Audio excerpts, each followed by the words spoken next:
Hey guys! So today you and I are going to talk about refactors. So let's get into it. So the question in question was, hi Frederick, how would you explain the benefits of refactoring to a non-technical person who thinks you're just a worker in their feature factory? Well, that is pretty easy. So first and foremost, we should talk a little bit about refactor styles, I think, and I will give you the secret sauce that I usually use in order to sell a idea or anything. Like, it doesn't have to be specifically a refactor, but I want to address that a little bit first, because something that I see developers do is, in my opinion, not the greatest thing, and that is when you think refactor, you think in terms of you should be allowed dedicated time to fix an issue in the code so that you are happy with it. And that might seem obvious to you, but if you're really, really honest with yourself, the question really is this bringing some type of objective benefit, or is it just you scratching your mental itch? Because I know quite a lot of software developers who, they bitch and whine about refactors, and they're trying to, they complain all the time that the system is shit. And I always ask them, why did it turn into shit? Surely you wrote the code. So would it be shit? I mean, unless you inherited it, like people always point at product owners in this regard and say, oh yeah, the product owners are like unclear specifications, or scope creeps, blah blah blah blah. And I kind of go, yeah, yeah, but you are still the craftsman, because I have dealt with all of the issues that you are describing, and not once have I ever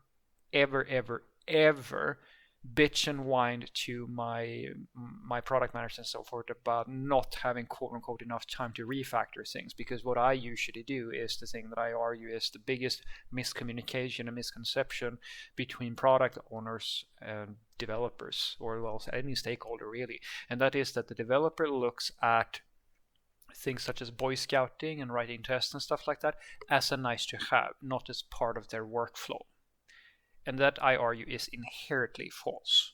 I've made a few videos where I make the reference to medical companies. If you were to remove the laws put on medical companies for the way they have to prove that their medicine is working, they would kill people. And probably quite happily so, because the cost of shipping a drug faster and then having a bunch of people die from it with, that might actually be beneficial to them. Some companies, guys, intentively, I think, with intention, break the law because the price of paying the fees and fines is lower than fixing the problem. And if they didn't have certain laws on them, you would see that sort of behavior. And if I told you as a software developer, let's imagine I was your boss. I don't have to, like, the only reason why you are not being forced to write unit tests and stuff like that is because your manager doesn't know better.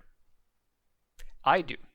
So if I said to you, like, if you were to say to me, I need a refactor, and I said, no, I want you to figure out a way to do it without a big rewrite or something like that, I expect you to do a Boy Scout, create a testing strategy and a Boy Scouting strategy, and then I expect you to be able to write code on a daily basis that does not end in legacy.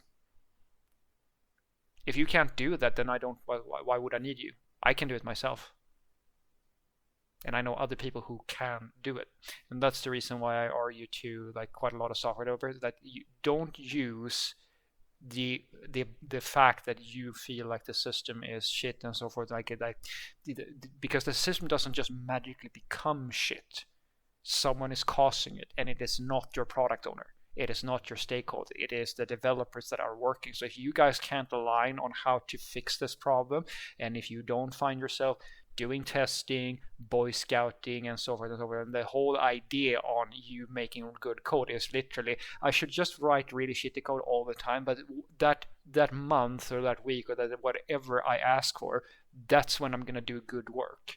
That's inherently, I argue, the wrong mindset, and that is the mindset I see with a lot of people who are trying to sell refactors as a solution to what I argue is a more fundamental problem with the way that you approach your work. Because as I've said, guys, I have to this day never had like requested a refactor from my manager and so forth, because usually the approach that I find to be the easiest is to align on with my coworkers roughly what sort of structure we're looking for and sort of where the ugly parts of the code is, and then when we are developing features we try to make it slightly nicer. Boy Scouting, basically I call it Boy Scouting with a plan. And that is by far and wide, I argue, the most effective way of solving any problem with any software. If you take the time to look at the code that you are writing and you see that it's not in the best state and you need to write tests or stuff like that and you are blocked from doing so, then you have to do it. But I'm very sorry to say that I can't pass a law in like all the countries around the world is doing software development, making it illegal for you to not do it, which would be the case for a medical company. But I expect you to do. Okay, I would say that to every single manager out there. Expect this from your software developers, because for some damn reason, it is impossible for the average software developer to look at their responsibility as the thing that is in focus. And the responsibility of the software developer is that the system is working. In other words, you as the professional should know what you need to do on every story that you do. It doesn't matter if it's like your code that you wrote or somebody else's code. It does not matter. It's the same thing. Like if I get into a house and I'm a cleaner and everything is just a complete mess, then it is my job to fix that before I can, swab the floors or whatever I'm supposed to be doing in there. Because like the state of the work dictates what you need to do in order to deliver on the promise that the software is going to work. You have to be able to fulfill that promise. And that is the big miscommunication. But if you want to sell it, and it doesn't matter if it is a refactor or if it's a new tool or whatever, I've always found the best conversation starter to be to communicate with two main topics. One by one, communicate how much time you're spending on development. The easiest way to look at that is roughly how many cars are you getting through, on a weekly basis, or like how much time do you usually spend on work. And if you can see a trend that things used to be faster and things are slowing down, that's a good metric, because if you can put things, and this is a general thing, if you can put something in time or money, most people will understand you, or they will hear you out. And then when you've said that we see these issues with, say, we're not delivering as fast as we used to, and that's probably, and then you can tie that into that it's probably because the state of the system is pretty poor, and then you can have a conversation about what concrete things could you do in order to mitigate some of the issues that you are having, and so forth and so forth. And another one that is really good, my personal favorite, is bug trends. If you see that you are increasing in bugs and things like that over time, that is also a pretty good metric to show to people, because then you can say that, well, we're seeing more and more issues, and that's because we're not able to write tests the way we want, and that is because the code base is in the state that it is, right? And then you can have that conversation. But fundamentally, what I argue to you is that code doesn't just rot, and asking for big refactors, I argue, it's like putting a patch on a cancer.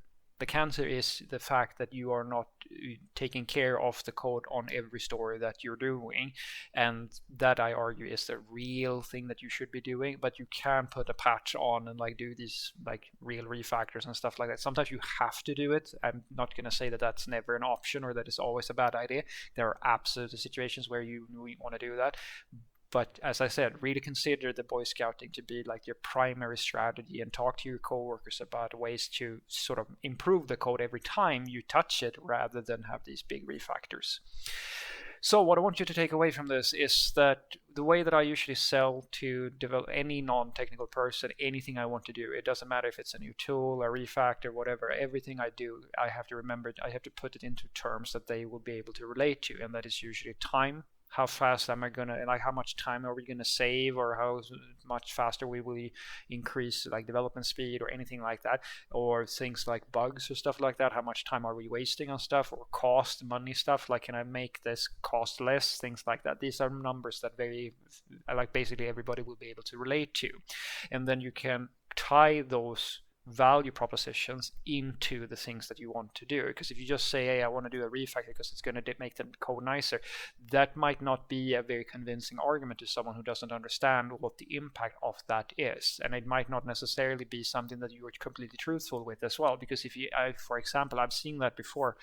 I've seen teams where they've complained about the state of the code, and I say, well, you have basically no bugs, and you seem to be pretty good in terms of if you compare yourself to all the other teams out there, like in development velocity and stuff like that.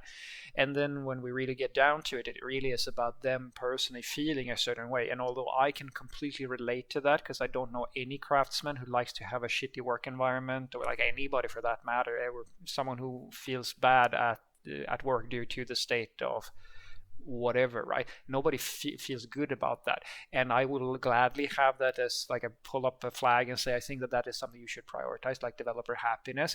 But I'm also a big believer in that we're going to be a little bit honest about what we're talking about. Are we talking about stuff that is objectively really important to take care of, or is it about us really just feeling happy at work?